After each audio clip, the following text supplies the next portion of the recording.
They wore masks for years. I'm the one who brought them a mirror. I'm Marcus, 32 years old, married to the love of my life, and somehow still treated like the family intern who wandered into the wrong office and never left. You'd think being married would earn you some basic respect, maybe a vote at family decisions. But in my wife's family, I'm basically the IT guy who fixed the Wi-Fi once, and now gets summoned every time someone needs tech support or a convenient target for their jokes. My wife Emma comes from what I can only describe as a competitive family dynasty. The kind of people who wear coordinated outfits for holiday photos without irony, and maintain a group chat called The Winners, complete with trophy emojis. Every Sunday dinner feels like auditioning for a reality show about insufferable people with too much money.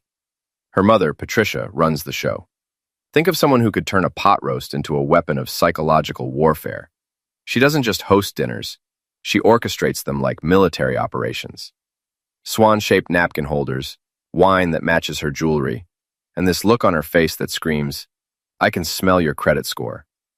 She'll serve you dessert with a smile, but if you look carefully, you'll see the judgment baked right into the crust. Then there's Richard, the dad. Retired finance guy, golf obsessive, basically a khaki commercial that gains sentience. Every conversation circles back to the golf course. Golf teaches discipline and character, he'll say, like he's quoting ancient wisdom. Meanwhile, I'm trying not to doze off before the pie arrives. He doesn't hate me exactly. He just can't comprehend how I make money by typing. I once explained that I write code for complex supply chain systems. He said, "Oh, like spreadsheets," and patted my shoulder like I'd admitted to finger painting for a living. And then there's Jessica, the younger sister. 26, going on influencer. She's the golden child who changes careers every quarter and somehow always lands gracefully. One month she's a life coach, the next she's consulting for wellness brands. Translation? She makes PowerPoints for people selling candles on Instagram. But the family acts like she's solving world hunger between yoga sessions. Every year brings a new boyfriend too, each more unbearable than the last. Me? I'm the quiet one who keeps his head down. I work remotely, building back-end infrastructure and automation systems for actual companies that pay real salaries. But since I don't spam LinkedIn with motivational quotes or brag about brunch meetings, they assume I'm basically unemployed. Last Christmas, Richard literally asked if I'd considered applying somewhere more stable. I said, "Like a psychiatric ward?" He didn't laugh. The thing about Emma's family is they mistake volume for value. Whoever talks loudest at dinner apparently wins. I sit there eating my vegetables, wondering if any of them have experienced silence that wasn't due to buffering issues. Emma is smart, beautiful, and, unfortunately, fluent in her family's language of appearances. She grew up in that world, so she doesn't always see it. To her, Sunday dinners are bonding. To me, they're unpaid therapy sessions with better lighting and worse outcomes. I remember our first dinner after getting engaged. Patricia toasted to expanding the family portfolio, like she was announcing a merger. She gave Emma a diamond bracelet and handed me a framed photo of them from 2001. No welcome, no glad you're here, just here's what you're joining, don't screw it up. Stimulates see Emma as their crown jewel, and I'm the guy who somehow snuck past security. Patricia once introduced me at a charity event by saying, "This is Marcus, he works with computers." Like I was a middle schooler showing off a science project. Her friend smiled, patted my arm, and said, "Good for you, sweetie." Good for me, like I just learned to read. These dinners aren't about eating, they're about performing. Jessica talks about her career pivots in that breathy influencer voice. Richard discusses golf and the stock market. Patricia explains how everything runs smoother when she's in charge. Emma plays mediator, laughing at everyone's jokes like she's a human shock absorber. Me? I smile, sip wine, and mentally design an app that auto-generates small talk so I don't have to. "Work going well, Marcus?" Richard asks every single time, as if one day I'll answer differently. "Yeah, keeping busy," I'll say. He nods sagely. Consistency matters. I spent 27 years at my firm before retiring.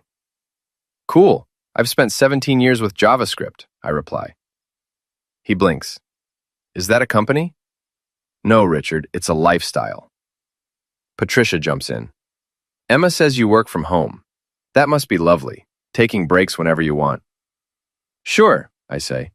Between the 8-hour coding marathons and client calls at 3 in the morning for London time zones, I have tons of downtime. She gives me that tight smile. Well, at least you get to be around Emma more. Yeah, I say, living the dream, watching her answer emails instead of watching sunsets.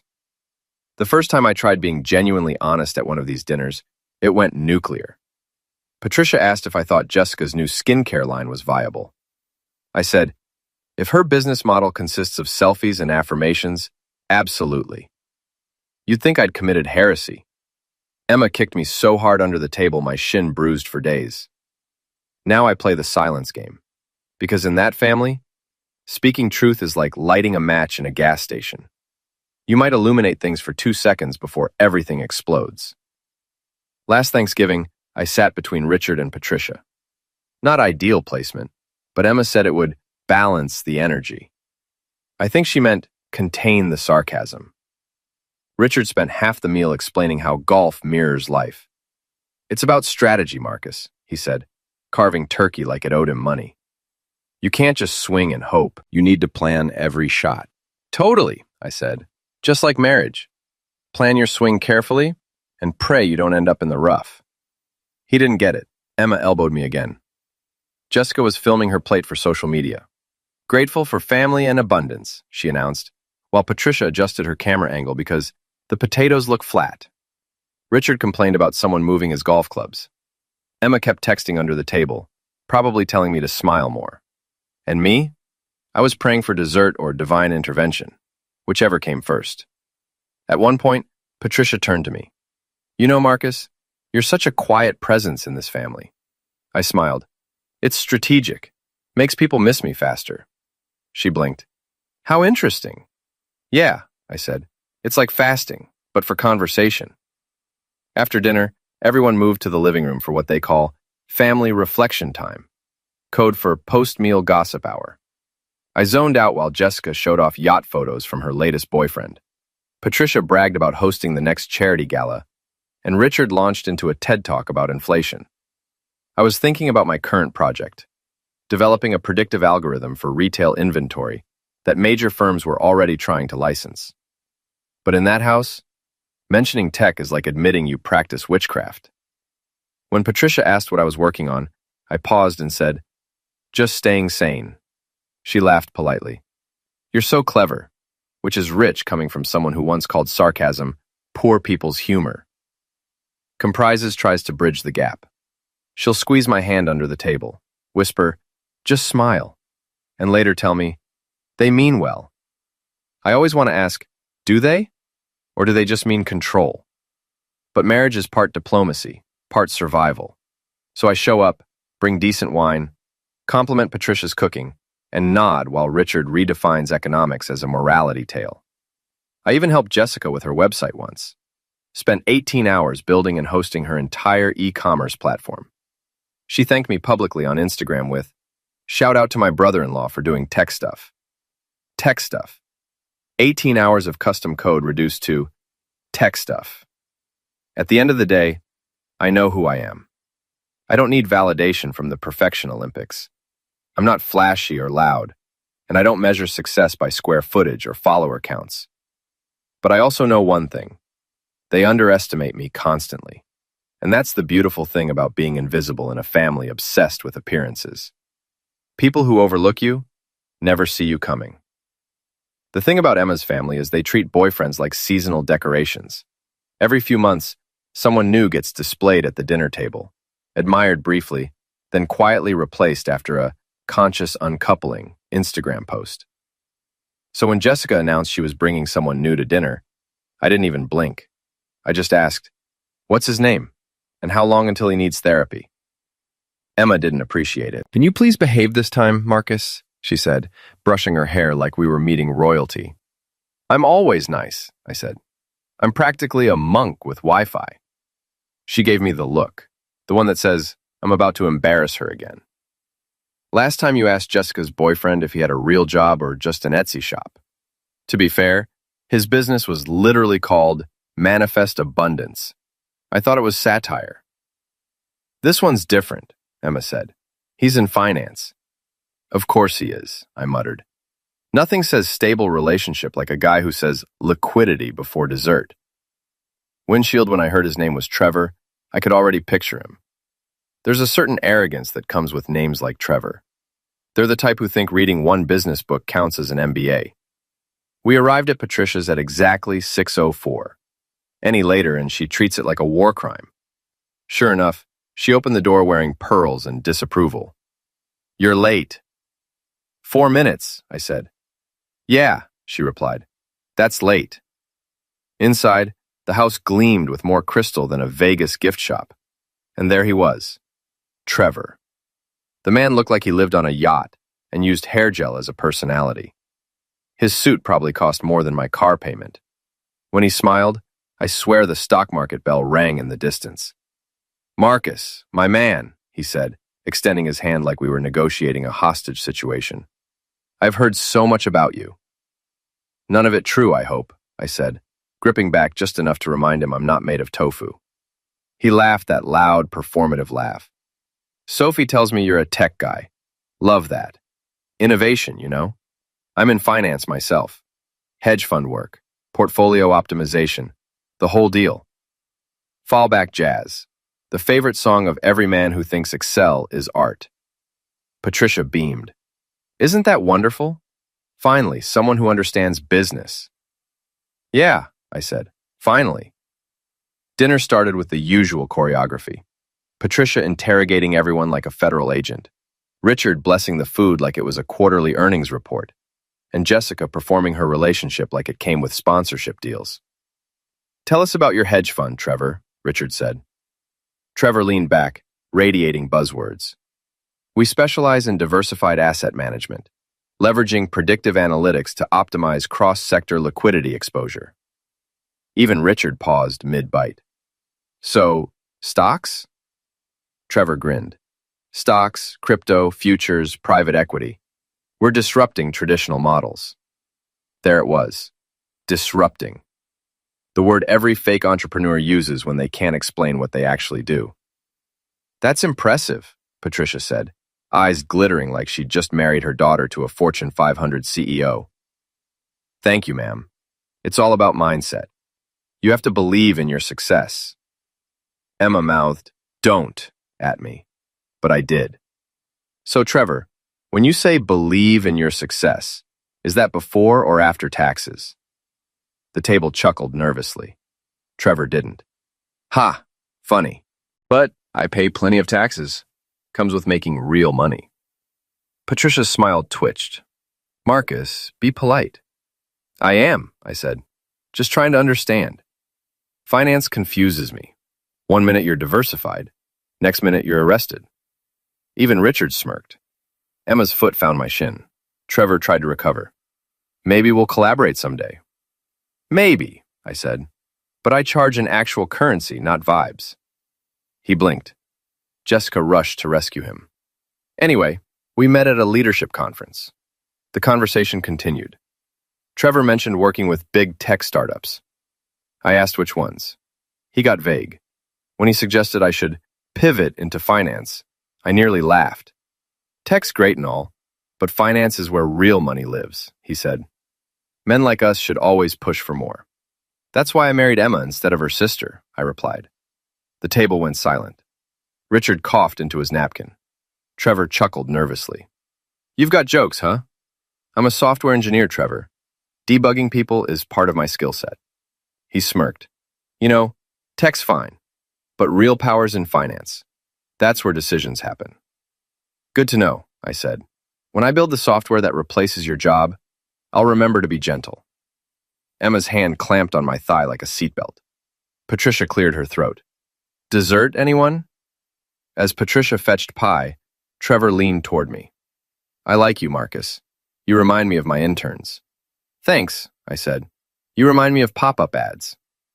Menstrual arrived. Trevor launched into another sermon about success and mental frameworks, quoting Elon Musk twice. Then came the punchline. He told a story about some guy who built software, made $7, and thought he was Zuckerberg. That's the problem with tech guys.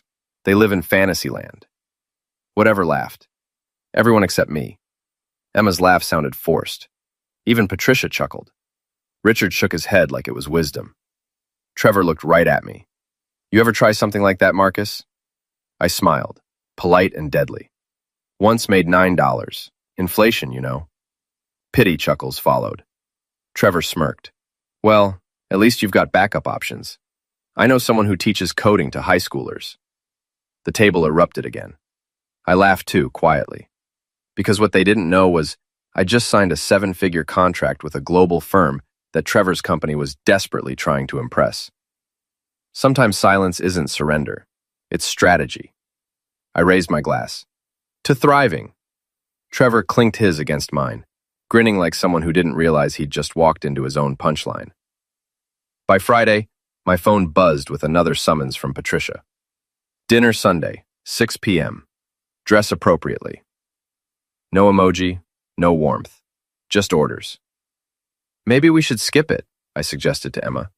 We went last month. Mom will think you're avoiding her, Emma said. That's because I am avoiding her. She sighed. It's just dinner. You make it sound like a colonoscopy. At least those come with anesthesia. Plagued when we arrived. When we arrived, Trevor was back, gleaming like a stock photo of success. Hey, Marcus, good to see you. Always a pleasure, I said, shaking his hand. Dinner started normally enough, until Patricia asked Trevor about work. Closed a major deal last week, he said. Hedge fund merger. Confidential stuff. In Trevor speak, confidential meant imaginary. And you, Marcus? Patricia asked. Any big moves? Yeah, I said. I upgraded my antivirus software. Silence. Forks clinked. Emma's look could have melted steel. Then Trevor pivoted. So, Marcus, what do you actually do? Tech's pretty broad. I run a software firm. We develop back-end systems for logistics companies. He nodded like a man pretending to understand calculus. So, like, websites? Rugas, I said. If NASA built websites for grocery stores. He laughed. Hey, maybe you can help sometime. My company's building an analytics platform.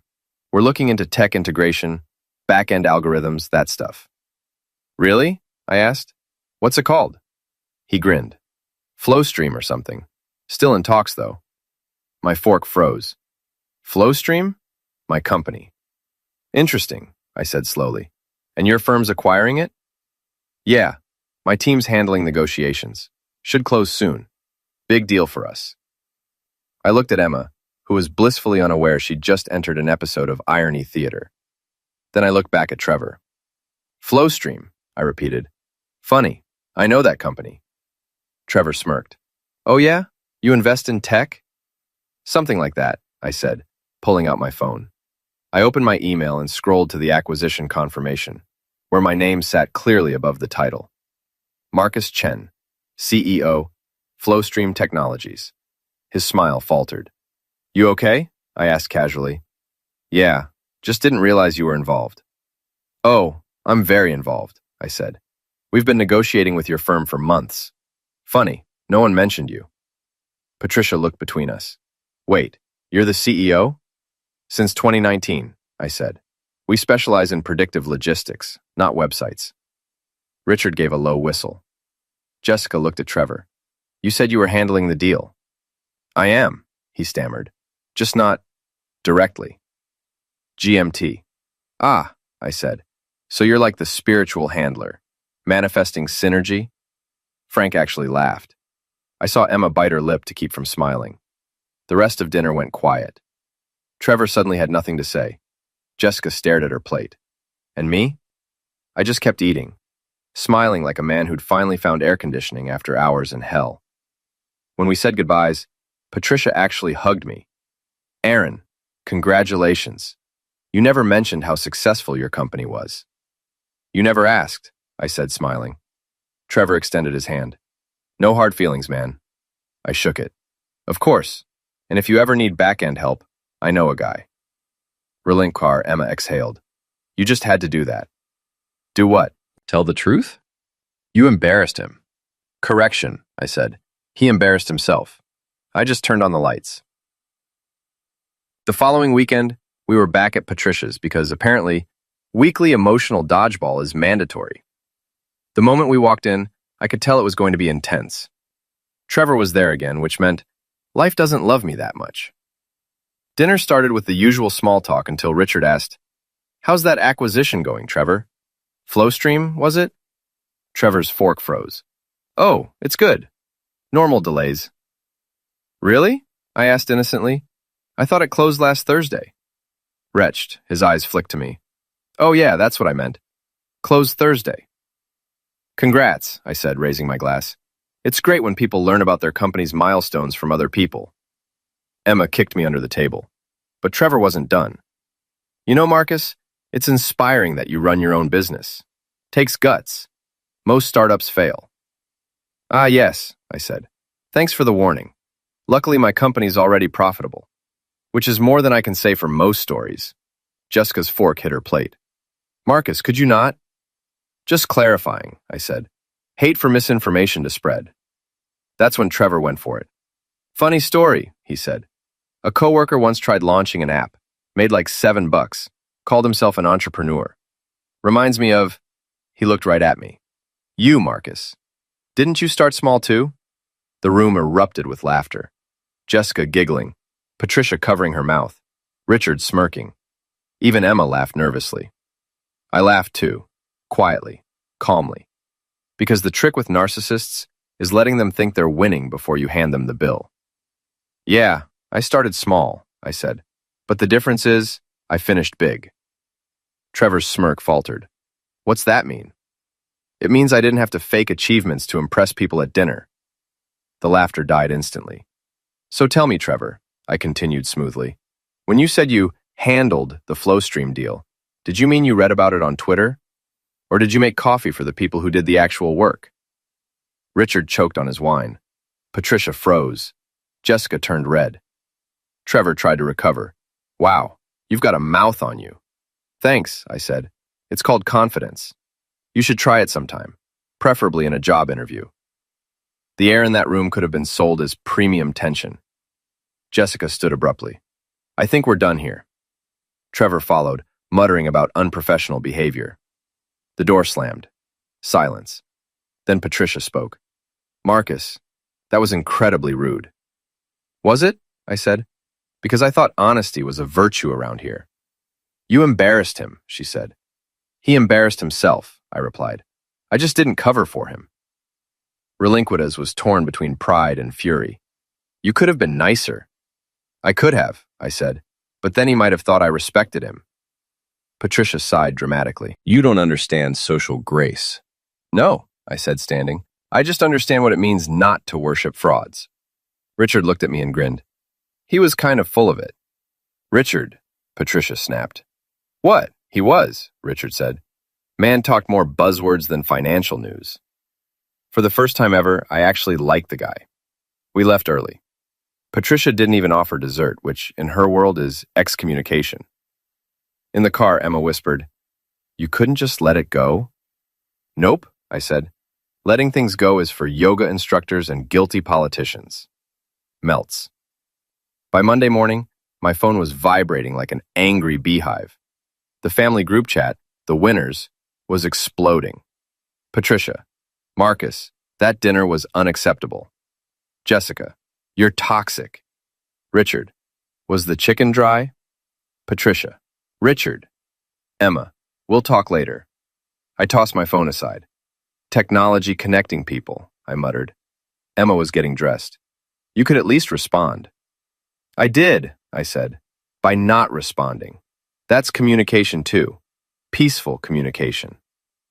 By noon, Patricia texted directly. "Lunch today, 1 p.m. Be there. Alone." Not a request, an imperial summons. I texted back, "Sure. Do I dress for the execution or is casual fine?" No reply. Just a read receipt.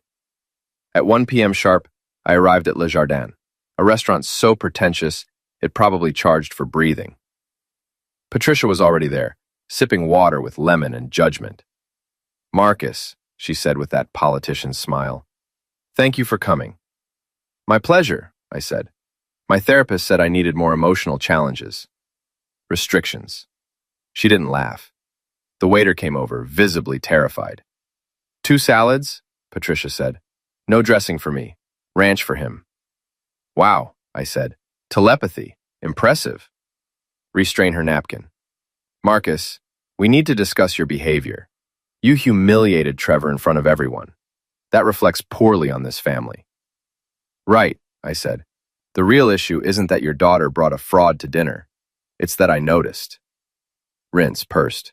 You could have handled it privately.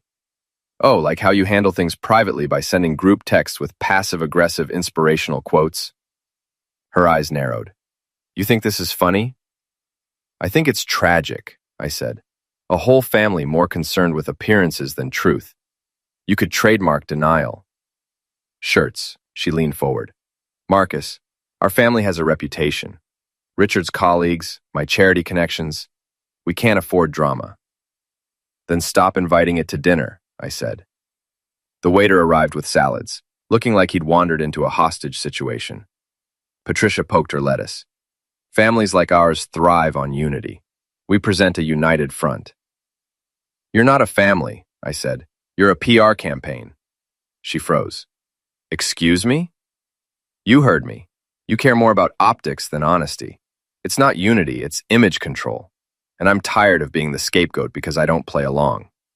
Discharged, her voice dropped. Do not make this family look bad. I laughed, right there at the table. A sharp, genuine laugh that made nearby diners turn. That's your concern? Patricia, your daughter's boyfriend literally lied about a multi-million-dollar acquisition at dinner, and you're worried about me looking bad? She blinked, speechless momentarily. You have no idea how the world works. In this family, perception is everything. Then I'm in the wrong family, I said. That shut her up, temporarily. She recovered like a movie villain. Richard and I raised our daughters to value ambition and presentation. Emma understands that. But you seem determined to drag her down. You mean she's successful because she married someone who doesn't need your approval? I said. She's successful because she works hard, Patricia snapped. She didn't marry someone who hides behind computers. There it was, the final boss insult. I smiled. You're right. I don't just work hard. I run a company people like your fake son-in-law pretend to work for. Her nostrils flared. You think sarcasm makes you clever? No, I said, but it makes this lunch bearable. She exhaled sharply. You're impossible. Do you ever consider how this affects Emma? She's mortified. Righteousness? Really? Because she hasn't said that. In fact, she mostly says things like, Marcus, pass the salt, and don't crash the car while thinking about setting my mom's curtains on fire. Patricia slammed her fork down. You are disrespectful. And you are allergic to accountability, I said. We all have conditions. For a second, I thought she might throw her salad at me. Instead, she straightened, composure returning. You're lucky Emma loves you. Otherwise, I'd tell her to reconsider this marriage. I leaned forward, smiling sweetly. You're welcome to try, but I think she'd divorce the family before divorcing me. Her face, priceless. The rest of lunch was silent, except for tension chewing. When the check came, she slapped down her card. I'll pay. You can't afford the cost of this conversation. Oh, I can afford it, I said. I just don't tip for emotional manipulation. She walked off, heels clicking like a closing argument. When I got home, Emma was waiting, arms crossed. Mom called. Of course she did, I said. Did she call me the Antichrist yet? Or is that scheduled for tomorrow? She said you were cruel. Correction, I said. I was concise. She pinched her nose. She's worried about the family's image. You humiliated Jessica's boyfriend, and now everyone's talking. Good, I said. Let them talk. Them frowned. It's not that simple. My mom's friends are donors to my firm's wellness foundation. This could look bad. So let me get this straight, I said. I expose a liar, protect your sister from getting scammed, and I'm the one making the family look bad? She hesitated. It's not about who's right. It's about optics. I stared at her. Wow, you really are your mother's daughter. That one landed. She looked away. I didn't mean, no, she said quietly. You did. Resigned in uncomfortable silence. Finally, she said, you can't keep fighting them like this. I'm not fighting them, I said. I'm defending myself. There's a difference. I just wish you'd let things go. I wish they'd stop giving me things to hold, I replied. We looked at each other. Two people in love, but speaking completely different dialects of sanity. I'll fix it, she said. You can't fix it, I said, because it's not broken. It's just real, and they can't stand real. She didn't reply, just went upstairs. I sat alone until I found a text from Richard. You're not wrong, just bad at delivery. Next golf game's on me. I chuckled. Before bed, Emma appeared at the doorway. Promise me next time we see them, try not to make the family look bad. I grinned. Deal. I'll make them look honest instead. She rolled her eyes but smiled. Good night, Marcus. Good night, Mrs. Damage Control. She laughed, despite herself. A week later, Emma got a reminder text from Patricia. Family dinner Friday. Immediate family only. No drama. I snorted. That's like inviting lightning and saying, please don't thunder. Trolley arrived. The Hollis house was quieter than usual. Dimmer candles, softer music. Patricia had traded her pearls for a simple necklace, maybe attempting approachability. Richard greeted us with a grin. The gladiator returns. Just here for dinner, not conquest, I said. Patricia emerged from the kitchen. Marcus, Emma, thank you for coming. Her tone was different. Less frost, more diplomacy. Like someone fresh from PR rehab. We sat down. Just the four of us this time. No audience, no backup singers. Patricia poured wine. Before we eat, I'd like to address everything. Richard mouthed, here we go. She inhaled deeply. Marcus, I owe you an apology. I blinked. I'm sorry, what? She nodded. I let my pride interfere. You were right about Trevor. You were right to expose him. I just didn't like how it made us appear. Pressured. That's an understatement, I said carefully. She actually smiled. Yes, but I've reflected. Maybe the problem isn't how things looked. Maybe it's that we care too much about looking perfect.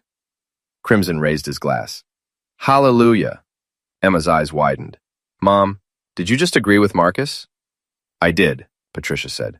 Don't make me repeat it. If I hadn't been sitting, I'd have collapsed. She continued. I spoke with my charity board. I'm taking a step back. I need to focus on my family, not just how my family appears. That stunned everyone. Wow, I said. That's unexpected. Patricia shrugged. Turns out humility is cheaper than therapy. We all laughed. Genuine laughter. Strange but good. Then she looked at me.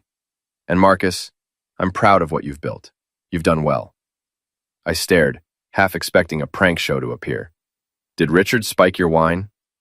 Don't push it, she said, but smiled. Dinner that night was pleasant. No digs, no backhanded compliments, no silent warfare disguised as etiquette. Just people eating and occasionally laughing without calculating optics. After dessert, Richard pulled me aside on the patio, lighting a cigar. You know, son, you did what I never could. What's that? Made her admit she's wrong?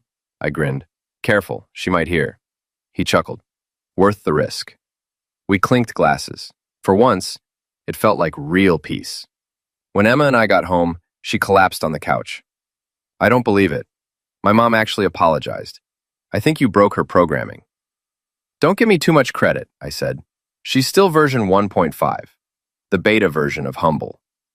Emma laughed so hard she snorted. We sat in comfortable silence. Then she said softly, I used to think keeping peace meant keeping quiet, but maybe it just means telling the truth without apology. I smiled. Sounds like someone's been hanging out with me too long. Maybe, she said, and maybe that's not a bad thing. The next morning I woke to a text from Patricia. Good morning, Marcus. Family brunch Sunday. No expectations, just pancakes. Pancakes, the universal symbol of surrender. Emma peeked over my shoulder. You going? Hell yes, I said. Free food and emotional closure, count me in. Sunday brunch was shockingly normal. No veiled insults, no speeches about family values, not even one mention of reputation. Just pancakes, sunlight, and everyone pretending not to walk on emotional eggshells. Patricia smiled genuinely when I arrived. Marcus, thank you for coming. My therapist said face your fears, I replied. Richard laughed so hard he nearly spilled his drink. Jessica rolled her eyes but winked. Emma mouthed, behave, across the table. And for once, I did, because I didn't need to prove anything anymore. I'd already said what needed saying, survived the fallout, and watched an entire family recalibrate around honesty. Turns out, truth doesn't just set you free. It makes breakfast taste better. After brunch, walking to the car, Emma slipped her hand into mine. You realize you changed everything, right? Maybe, I said. Or maybe I just stopped pretending. She smiled. Same thing. The sun hit perfectly. The air felt lighter. For the first time since marrying into the family of perfects, I wasn't carrying their weight anymore. No more performances. No more quiet compliance. Just freedom. Simple. Unapologetic. Earned. I opened her car door and grinned. You know, I might actually start looking forward to family dinners. She laughed. Don't push it. I shrugged. Worth a try. And with that, we drove off. Free, flawed, and finally real.